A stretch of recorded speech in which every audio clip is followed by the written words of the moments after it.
आपने कहा कि 1000 व्यक्ति जो है कुंभ में उनकी डेथ हुई है, उसका प्रमाण तो आपको देना ही पड़ेगा ना। देखिए, मुझे लगता है कि मैंने पूरा सेंटेंस जो कहा आपने शायद सुना नहीं। मैंने कहा वहां चश्मदीदों की जो बातें आ रही हैं उसके आधार पर, और ये शक असलियत में इसलिए बदलता है कि 30 लोगों की लिस्ट जो एआई की बात करने वाले और ड्रोन्स की बात करने वाले मोदी जी हैं, वो आज तक 30 आपने जो बोला है, जो आपने दो मुद्दे जो उठाए, एक तो कुंभ का हो गया और दूसरा जो अमेरिका से डिपोर्ट हुए, तो आपने जो बोला उसकी तो जांच भी चल रही है, अभी उसका आंकड़ा आया नहीं, जांच भी चल रही। लेकिन आपने जो बोला 1000 मौतें हुई हैं, सबसे अब पीछे भी जो कुंभ के हुए हैं उसमें भी ज़्यादातर देखा जाए तो उसमें भी बहुत सारी मौतें हुई। एक जो अखबार है इसमें जो पुरानी कटिंग है 1954 की बात जो है, उसमें जो चर्चा में आ रहा विषय में, जब जवाहरलाल नेहरू जी वहाँ पे गए थे तो 500-800 लोग मरे थे कुंभ के मेले में। तो कुंभ के मेले में तो पहले भी ऐसे ऐसे जो लोग हुए, तो इस बार सवाल क्यों उठे? दूसरा सर, एक दूसरा जो आपने जो मुद्दा उठाया, तो कांग्रेस की सरकार भी पहले रही है। आज जो है, मान लो कांग्रेस की सरकार रही, आज जो विदेश मंत्रालय की रिपोर्ट के मुताबिक 212 जो है ना सारे जो ट्रैवल एजेंट है वो रजिस्टर्ड है, और उसके बावजूद जो इतने सारे लोग हैं, इतने सारे, आज जो जलंधर की बात करें 86 जो है ट्रैवल एजेंट जो सिर्फ रजिस्टर्ड है, तो उसमें से भी कुछ जो है जो एक्सपायर हो गए। तो इतने इमिग्रेशन, इतना सारा जो ट्रैवल एजेंट आज तक ना किसी सरकार ने काम किया, ना कांग्रेस का तभी नहीं हुआ, तो दोष सारा जो उन बच्चों पे डाल दिया। बच्चे क्या करें?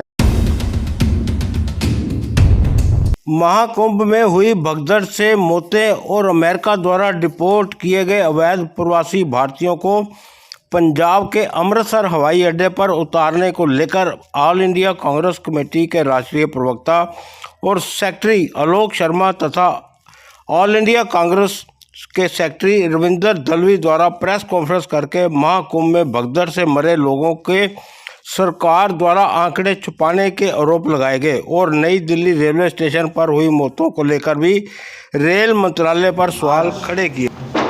संडे के दिन भी आप लोग समय निकाल कर आए इस प्रेस वार्ता में। आप सभी का बहुत बहुत धन्यवाद कि आप कीमती समय निकाल कर यहाँ पर आए। मैं आलोक शर्मा, कांग्रेस का राष्ट्रीय प्रवक्ता एवं सचिव इंचार्ज पंजाब, मेरे साथ रविंद्र दलवी जी, सचिव इंचार्ज पंजाब, मेरे साथ हमारे जिला अध्यक्ष महोदय बैरी साहब, हमारे 2 एमएलए साहिबान प्रगट सिंह जी और कोटली साहब। आज हम सब लोग आपसे रूबरू होने के लिए आए हैं 2 विषयों को लेकर। पहला विषय, जो इतना बड़ा हादसा हुआ है,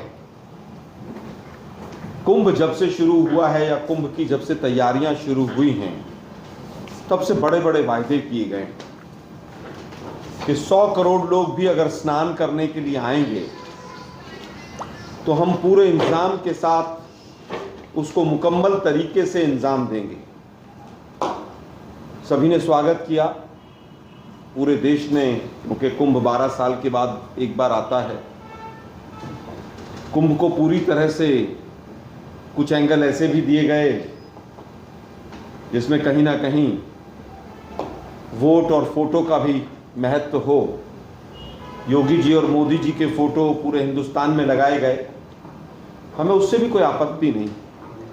आप देश के प्रधानमंत्री हैं, आप सूबे के मुख्यमंत्री हैं, आप कुंभ करा रहे हैं, अच्छे से कराएं।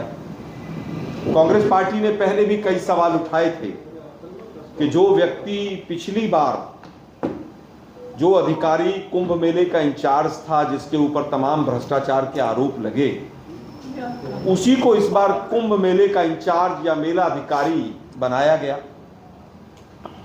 हरिद्वार में भी जब कोरोना के समय पे अर्ध कुंभ का आयोजन था, उस समय भी तमाम घोटालों के आरोप वहां की सरकार के ऊपर लगे, लेकिन दुर्भाग्य है कि उसी मेला अधिकारी को दोबारा से वहां पर मेला अधिकारी बनाया गया, जिसके ऊपर तमाम भ्रष्टाचार के आरोप बीजेपी के साथियों ने भी लगाए। जवाहरलाल के समय कुंभ में अब हालत यह है कि वहां पर जो हमारे सूत्र और जो चश्मदीद कह रहे हैं कि इलाहाबाद के अंदर 1000 से ज़्यादा मौतें हुई। मैं अपनी बात को पुनः रिपीट करता हूं कि हमारे सूत्र और जो वहां पे चश्मदीद लोग बता रहे हैं वो कह रहे हैं 1000 से ज़्यादा लोगों की वहां पर दुखद मौत हुई। और पूरे प्रशासन ने जिस तरह से वहां पर आंकड़ों को छुपाया, मात्र 30 लोगों के लिए डेथ डिक्लेयर की और आज तक वो 30 लोग कौन हैं उसकी लिस्ट देश की जनता को नहीं मिल पाई। और उसका सीधा सीधा कारण यह है कि अगर 30 की लिस्ट वो निकाल देंगे तो बाकी लोग, तमाम परिवारजन सामने आकर खड़े होंगे कि हमारे लोग भी, परिजन भी, जिनको हमने मुखाग्नि दी है या जो लापता हैं पिछले 10 दिन से 12 दिन से, उनका क्या। यही गुजरात मॉडल है कि तमाम आंकड़ों को आप छुपा जाइए। वहां पर 4 बार आग लगी, 2 बार भगदड़ हुई। सब चीजों को ये प्रशासन जो है वो पूरी तरह से दबाता हुआ चला गया। इसी तरह की घटना कल बहुत ही दुखद और ऐसी दर्दनाक घटना कि चश्मदीद जो हैं वो देखने वाले और वहां के कुली जो हैं वो रो रहे हैं। भगदड़ मची। भगदड़ के जो कारण थे वो कारण अभी तक रेलवे ने नहीं बताए हैं। कौन से प्लेट पर स्पेशल ट्रेन आनी थी, कौन से प्लेट से चेंज करके अनाउंस करके कौन से प्लेटफॉर्म पर चेंज किया गया उसको, स्पेशल ट्रेन को, वो तमाम चीजें अभी देश की जनता जानना चाहती है। लेकिन जो स्टेटमेंट आया उसमें आया कि कुछ यात्रियों का पैर फिसला सीढ़ियों से और उससे भगदड़ हो।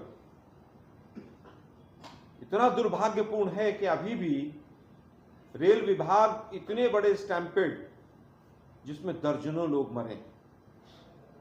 एक कुली का स्टेटमेंट मैं भी एक न्यूज चैनल पर सुन रहा था, उसने कहा 15 डेड बॉडीज तो हमने लोड की। एक कुली की स्टेटमेंट है। पूरा प्रशासन 2-3 कामों पे लगा हुआ है। पहला, सीसीटीवी फुटेज गायब करो। दूसरा, जिम्मेवारी पब्लिक पे डाल दो। तीसरा, सही आंकड़े मत दो। चौथा, अपनी गलती मत मानो। मीडिया के साथियों को वहां से भगा दिया गया, रस्से बांध दिए गए चारों तरफ कि मीडिया के साथी वहां पर ना जा पाए, सच्चाई बाहर ना आ पाए। दुर्भाग्य यह है कि जब से ये रेल मंत्री बने हैं तब से तमाम घटनाएं हुई हैं रेल की। पता नहीं मोदी जी की क्या मजबूरी है, भाजपा की क्या मजबूरी है कि इस व्यक्ति को रेल मंत्री के पद से नहीं हटाया जाता है। कानपुर में 2016 में बहुत बड़ा एक हादसा हुआ। एनआईए ने जांच की और एनआईए की जांच में आया कि कोई भी दोषी नहीं। उड़ीसा में बालासोर का सैकड़ों लोग मर गए। 2 क्लर्क जिम्मेदार ठहराए गए और उनको बाद में छोड़ दिया गया। देश को नहीं पता वो क्लर्क अभी जेल में हैं नहीं हैं। हमारे पास जानकारी है कि वो भी जमानत पे बाहर आ गए क्योंकि उनका रोल नहीं। जो हमारा सिक्योरिटी सिस्टम के लिए बजट रखा गया पिछले कई सालों से वो खर्च नहीं होता है। रेल मंत्रालय का बजट बाकी के सामान्य आम बजट से अलग कर दिया। क्या कारण था आज तक देश नहीं जान पाया। दुर्भाग्य ये है कि आप सीसीटीवी कैमरे को हटा दीजिए, फुटेज को गायब कर दीजिए, मीडिया के साथियों को दूर कर दीजिए, आप लिस्ट मत जारी कीजिए। क्या उससे सच्चाई छुप जाएगी? बहुत गंभीर विषय है कि देश की राजधानी में अगर दर्जनों लोग मर रहे हैं एक दूसरे के ऊपर चढ़कर कुचलकर, और अभी तक आपने एक भी अधिकारी को सस्पेंड नहीं किया है। कांग्रेस पार्टी की सीधी सीधी मांग है, सबसे पहली कि सीसीटीवी फुटेज वहां के पूरे मीडिया के साथियों को मुहैया कराए जाए। दूसरा, अश्वनी वैष्णव जो रेल मंत्री हैं उनका तुरंत प्रभाव से इस्तीफा लिया जाए। वो व्यक्ति इस पद पर बैठने लायक नहीं है, वो अयोग्य है इस पद के। तुरंत प्रभाव से इस्तीफा रेल मंत्री का लिया जाना चाहिए। और ये भगदड़ और हादसा नहीं है, ये क्रिमिनल ऑफेंस है, ये क्राइम है। इसके अंदर क्रिमिनल केस दर्ज हों जिन लोगों के लापरवाही की वजह से ये हुआ है। और सबसे शीर्षस्थ जो हैं वो अश्वनी वैष्णव हैं, उनके ऊपर सीधा सीधा क्रिमिनल केस दर्ज होना चाहिए। जब तक वो अपने पद पर रहेंगे उनके खिलाफ मुकदमा दर्ज नहीं होगा, वो सारे सबूतों को छुपाएंगे, ऐसा कांग्रेस पार्टी का मानना है। और वो काम उन्होंने शुरू कर दिया है। पिछले 3 घंटे से उस रेलवे प्लेटफॉर्म की सफाई, वहां से सारे सबूत हटाने का काम, फॉरेंसिक टीमों ने अभी सैंपल्स लिए नहीं वहां पर, और रेल मंत्रालय ने वो सब चीजें करनी शुरू कर दी। अश्वनी वैष्णव का सीधा सीधा इस्तीफा होना चाहिए, और दिनों में नहीं घंटों में होना चाहिए। तुरंत प्रभाव से क्रिमिनल केस दर्ज होना चाहिए, और जो भी अधिकारी इसमें दोषी हैं उनके खिलाफ सख्त से सख्त कार्रवाई होनी चाहिए, उनको जॉब से टर्मिनेट किया जाना चाहिए। ये कांग्रेस की सीधी सीधी 3 मांगे। ये हमारा पहला विषय था आज का। जो दूसरा विषय है, हमारे विश्व गुरु साहब अमेरिका से अभी घूमकर आ रहे हैं, और विश्व गुरु साहब बड़ी बड़ी बातें वहां पर करके आए हैं। यहां तक कि अडानी के भ्रष्टाचार के मामले को भी उन्होंने व्यक्तिगत मामला कहा है। और जिस तरह से गली मोहल्ले में महिलाएं लड़ती हैं, वैसे देश के प्रधानमंत्री ऐसे हाथ कर करके अडानी का पक्ष रखते हुए हमने देखा है। कितना दुर्भाग्यपूर्ण है कि देश के प्रधानमंत्री वहां पर एक व्यापारी से, जिनका नाम आप लोग भी सब जानते हैं, एक्स के मालिक एलन मस्क, उनसे मीटिंग करने गए। देखा कि उनके बच्चे भी वहां मीटिंग में ही खेल रहे थे। आप देश के प्रधानमंत्री हैं, आपके प्रोटोकॉल के साथ मीटिंग होनी चाहिए, लेकिन कौन से व्यापारिक हित किसी के उलझे हुए हैं, अटके हुए हैं कि आपको इस तरह से करना पड़ रहा है। अमेरिका के राष्ट्रपति उनके जाने से कुछ घंटे पहले ही हमारे ऊपर 25 से 30% टैरिफ ड्यूटीज लगाते हैं। हमारे बजट में भी इस बार इंपोर्ट ड्यूटी बहुत सी चीजों पर घटाने का प्रावधान था। वो खुलासा अभी तक नहीं हुआ था, लेकिन अब धीरे धीरे पत्ते खुल रहे हैं। तो सीधा लग रहा है कि हमारे बजट के ऊपर भी कहीं ना कहीं विदेशी ताकतों का प्रभाव था कि आप कस्टम ड्यूटीज को घटाइए। अब वो चीजें कोरिलेट हो रही हैं। ब्रिक्स के लिए मोदी जी और तमाम बीजेपी के लोग बड़ी बड़ी बात करते थे।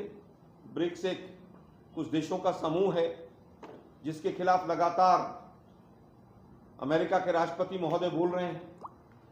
उनका बोलना अपने देश के लिए बिल्कुल ठीक है। वो तो कहते हैं अमेरिका फर्स्ट, वो ड्यूटीज लगाएंगे, सब कुछ करेंगे।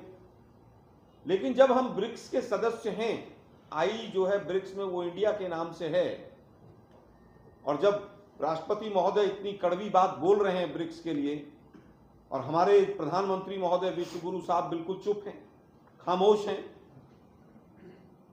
क्या कारण है कि आप इतना खामोश हैं?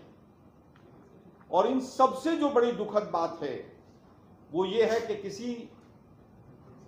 जिस तरह से अभी अमेरिका से हमारे भारतीयों को डिपोर्ट किया गया, हथकड़ी और बेड़ियों के साथ वहीं के विभागों ने वीडियोस भी लीक किए हैं, क्या ये अमानवीय नहीं है? जब हमारी सरकार यूपीए 1 और यूपीए 2 में थी, एक हमारी आईएफएस अधिकारी थी देवयानी खोबरागड़े, याद होगा आप लोगों को। उनकी डोमेस्टिक कोई मेड थी वहां पर, वो भी इंडियन थी, उसके साथ कोई उसने केस दर्ज किया था, कुछ था। अमेरिकन एजेंसीज ने अभद्रतापूर्ण व्यवहार किया था। हमने दिल्ली के अंदर अमेरिकन एम्बेसी के बाहर जितने बैरियर थे सब हटा दिए थे, उनकी तमाम सिक्योरिटीज को कम कर दिया था, और बहुत strong protest doctor Manmohan Singh की सरकार ने दर्ज किया था अमेरिका के साथ, और अमेरिका को हमने झुकाया था। आज क्या मजबूरी है कि आप अमानवीय बिहेवियर के लिए भी कुछ नहीं बोल रहे हैं? विदेश मंत्री पार्लियामेंट में खड़ा होकर और भी सफाई दे रहे हैं। अवैध प्रवासी हैं, हम भी मानते हैं। किसी भी देश में जाना किसी भी देश का अधिकार है। हम भी बांग्लादेश के लोगों को बाहर भेजते हैं, डिपोर्ट करते हैं। मोदी जी ने तो नहीं किया, हमने किया, हमारी सरकार ने। क्या आप लोगों ने, पत्रकार बंधुओं ने कभी देखा कि बांग्लादेशियों को बेड़ियों में हथकड़ी लगा के हमने बाहर भेजा? हमारा सीधा सीधा सवाल है, पहला सवाल, कि जब हमारे भारतीयों के साथ ये अमानवीय कृत हो रहा है तो मोदी जी आप खामोश क्यों हैं? दूसरा हमारा सीधा सीधा सवाल है कि उस देश में कोई भी, उस जो लोग वापस आ रहे हैं देश के किसी भी राज्य के हैं, वो चाहे वो गुजरात के लोग पंजाब से ज्यादा हैं, लेकिन हम गुजरात और पंजाब में उनको नहीं बांटना चाहते। हम कहते हैं वो सब भारतीय हैं, सब के सब भारतीय हैं। तो आपने अमृतसर के ही पोर्ट को क्यों चुना? आप सब वो जो जहाज आ रहे हैं, जो हमारे पास एयर रूट की जानकारी है, वो ईस्टर्न साइड से आ रहे हैं, पूरा देश क्रॉस करके वो अमृतसर आ रहे हैं। हो सकता है मेरी जानकारी में थोड़ी कमी भी हो, ये खोज का विषय हो सकता है, लेकिन क्या उनको अमृतसर ही लाने के पीछे कोई ऐसा मकसद है कि पंजाब को बदनाम किया जाए, पंजाबियत को बदनाम किया जाए? क्योंकि इस तरह के स्टेटमेंट्स बीजेपी के नेताओं के आने शुरू हो गए कि पंजाब में बेरोजगारी है इसलिए पंजाब के लोग ज्यादा हैं। तो मैं तो पूछना चाहता हूं, गुजरात में तो 25-30 साल से आपकी सरकार है, गुजरात के तो उससे ज्यादा लोग दिख रहे हैं, लेकिन मैं उनको बिल्कुल गुजरात और पंजाब में नहीं देखना चाहता। वो भारतीय हैं, वो बेरोजगारी, किसी मजबूरी, शौक, जिस भी रूप में गए हो, डिपोर्ट हुए, तो क्या देश के गृह मंत्री और विदेश मंत्री को ये नहीं चाहिए था कि उनको डिपोर्ट करने के लिए आप अपने प्लेन भेज देते? क्या बाकी देशों ने अपने जहाज भेजकर अपने नागरिकों को नहीं लिया वहां से? उससे भी ज्यादा खतरनाक बात है कि उनका सैन्य जो विमान है, डिफेंस का जो एयरक्राफ्ट है, वो छोड़ने आ रहा है हमारी भूमि पर। क्या उनके पास दूसरे एयरक्राफ्ट नहीं है? 40-40 घंटे तक वो जहाज में बंध के बैठे हुए हैं। उनको शौचालय तक की सुविधाओं में लोगों ने जो स्टेटमेंट दिया है, तो क्या हमें अपने एम्बेसडर को बुलाकर ये प्रोटेस्ट नहीं करना चाहिए? लेकिन मुझे लगता है कि बीजेपी ने आंखें बंद कर दी। मोदी सरकार गूंगी और बहरी हो गई। वो कभी कहते हैं यूक्रेन का वॉर रुकवा दिया, कभी मैंने ये कर दिया, कभी मैंने वो कर दिया। जो भारतीय हैं हमारे, क्या उनके लिए इस सरकार को उनके सम्मान में खड़ा नहीं होना चाहिए? आप नमस्ते ट्रंप कर सकते हैं गुजरात में बुलाकर, वहां पर हाउडी मोदी हो सकता है, इस बार ट्रंप सरकार हो सकता है, आप विदेशियों के साथ खड़े हो सकते हैं उनके सपोर्ट के लिए। तो आपने अभी तक अपने नागरिकों के लिए एक बार भी आवाज क्यों नहीं उठाई? हमारे सीधे सीधे सवाल हैं, इनका भारतीय जनता पार्टी उत्तर दे। आप लोगों के प्रश्न हम लेंगे इन दोनों विषयों पर, रेल मंत्री और अमेरिका से डिपोर्टेशन जो हमारे भारतीय नागरिक आ रहे हैं। प्रगट भाई भी अगर कुछ इसमें ऐड करना चाहें, जिलाध्यक्ष महोदय, दलवी जी।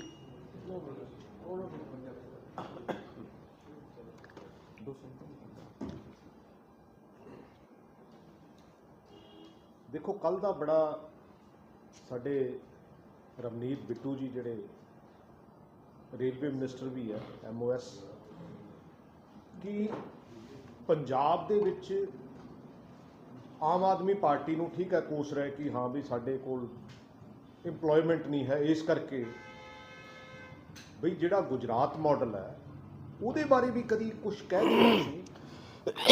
ਪਿਛਲੇ 25 ਸਾਲ ਤੋਂ गुजरात ਦੇ ਵਿੱਚ बीजेपी ਦੀ ਸਰਕਾਰ ਹੈ। ਜੇ BJP ਦੀ ਸਰਕਾਰ ਹੁੰਦਿਆਂ ਹੋਇਆਂ ਜਿਹੜਾ ਮਾਡਲ ਤੁਸੀਂ ਸਾਰੇ ਹਿੰਦੁਸਤਾਨ ਦੇ ਵਿੱਚ ਇੰਪਲੀਮੈਂਟ ਕੀਤਾ ਕਿ ਗੁਜਰਾਤ ਮਾਡਲ, ਤੇ ਤੁਸੀਂ ਕਮ ਸੇ ਕਮ ਗੁਜਰਾਤ ਬਾਰੇ ਤੇ BJP ਬਾਰੇ ਵੀ ਕੁਝ ਕਹਿ ਦਿਓ ਕਿ ਉੱਥੇ ਤਾਂ ਅਨਇੰਪਲੋਇਮੈਂਟ ਨਹੀਂ ਹੋਣੀ ਚਾਹੀਦੀ।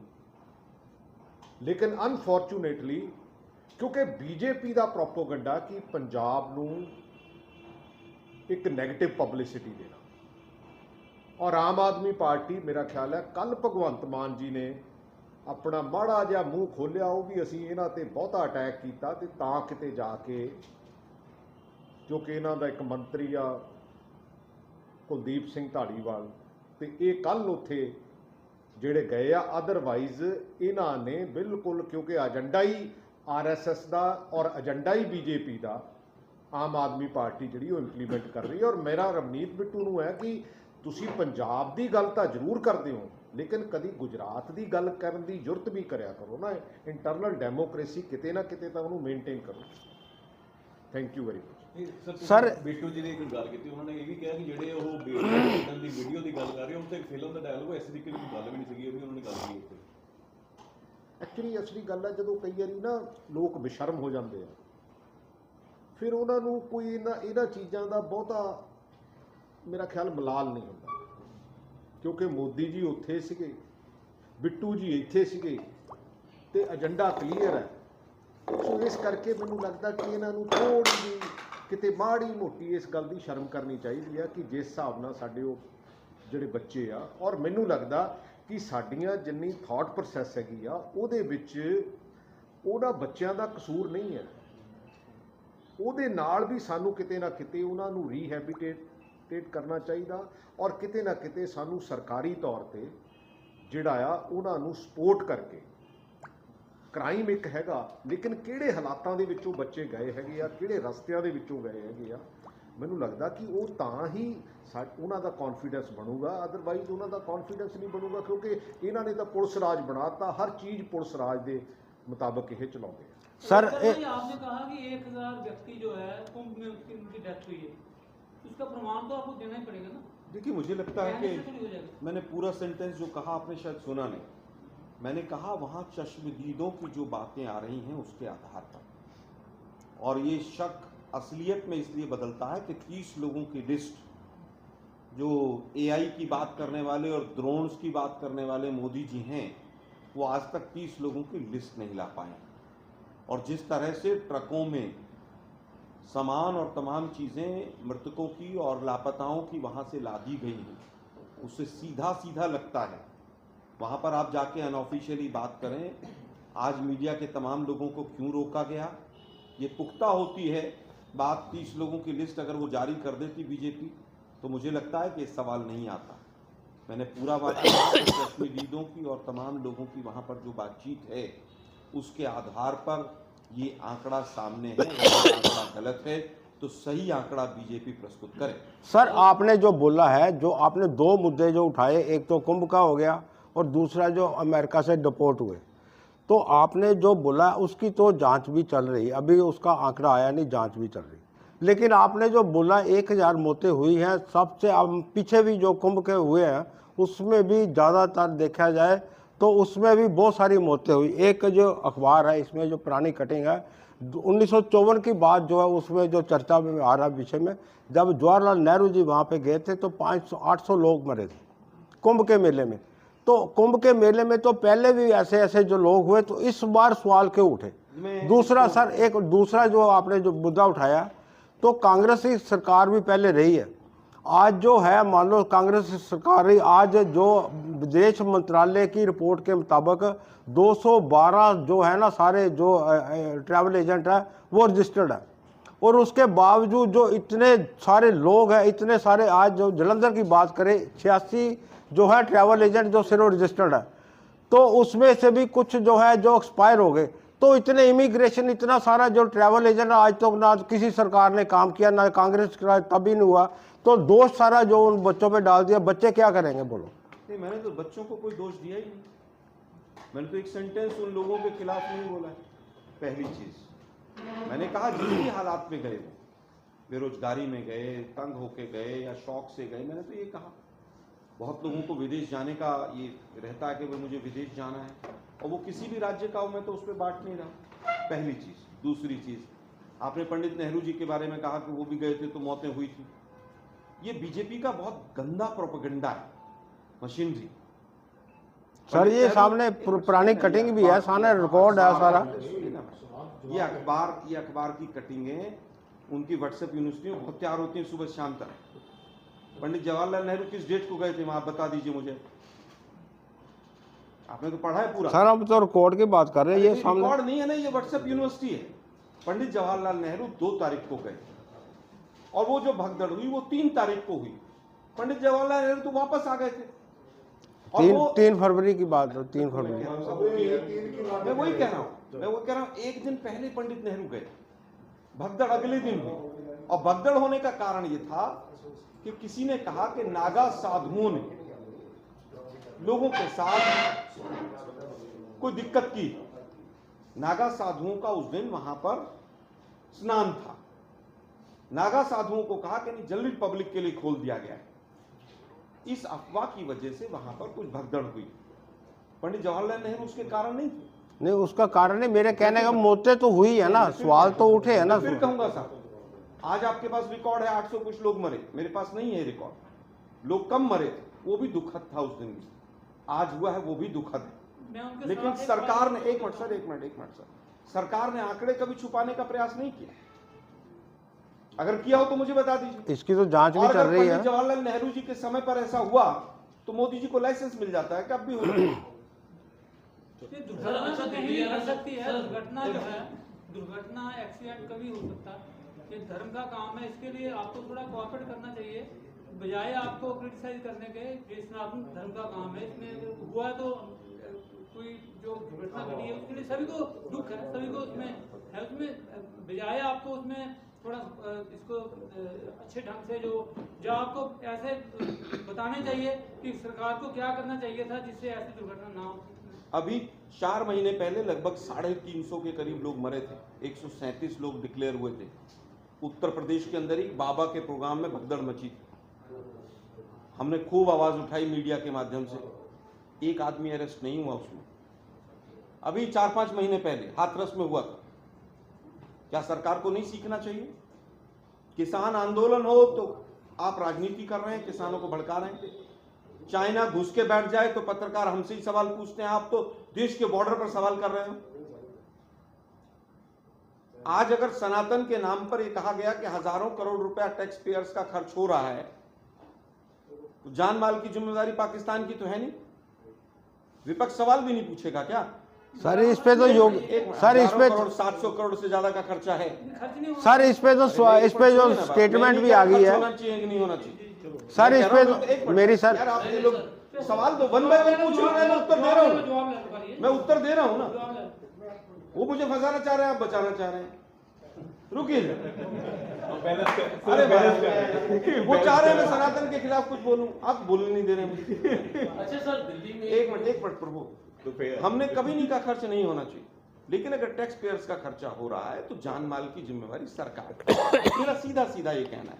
3 लाख। एक मिनट सुनिए ना सर, आप बीजेपी वालों से कहिए कि साहब एक लिस्ट बना के दे दो कि भाई विपक्ष इन पे तो सवाल पूछेगा और बाकी किसी पे सवाल नहीं पूछेगा। हम एग्री हो जाएंगे आपके पास। सर योगी जी ने तो अब स्टेटमेंट भी आ गई कि 1500 करोड़ रुपया खर्च किया, 3 लाख करोड़ की जो 3 लाख करोड़ रुपये का जो वहाँ पे जो कुंभ का जो हुआ, जो बिजनेस हुआ वहाँ पे 3 लाख करोड़ की अर्थव्यवस्था उन्होंने बोला, जो उसके जो है जो उनकी आय में वृद्धि हुई है।